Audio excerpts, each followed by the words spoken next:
Now there is something that I warn about, which is that even when the companies run this and they do a good job, what they often report back is a percent of oxidase negative cells. So they'll say, or the percent that are positive. And so what they'll say is 100% of the cells are making oxidants. Well, that means you're normal. Or they'll say 100% are negative. Well, that means you've got CGD. But again, the issue arises that some patients make a small amount of the oxidants. And so the curve that's formed may fall a little bit into the normal range and mostly into the not normal range. And the company, instead of telling you there's an abnormal curve, will just say, well, the patient is 60% normal cells, and they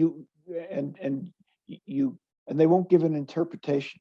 So the provider has to ask for the flow charts, and if it looks abnormal, that patient might have CGD, and the physician should try to connect up with a CGD expert to take a look at that and interpret it.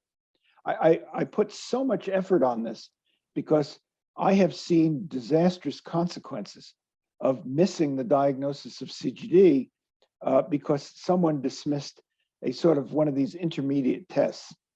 And then the patient ends up with a life-threatening infection, which might have been avoided by knowing the patient had CGD, and the patient, either would have been treated earlier or put on prophylactic antibiotics and other things to reduce their risk. My advice is that if you have a patient that you think has CGD and you've sent the testing off, if the testing comes back firmly that the patient has CGD,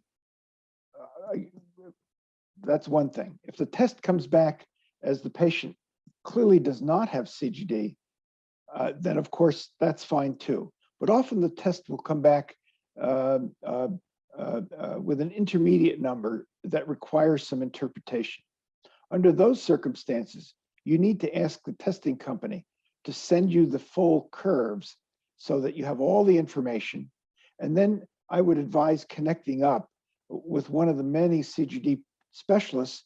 Often an immunology specialist would know about CGD, and connect up with your local immunologist, talk about CGD, and have that person look at the materials that you got from the company so that you don't accidentally just dismiss a test as either flawed or dismiss that the patient has CGD.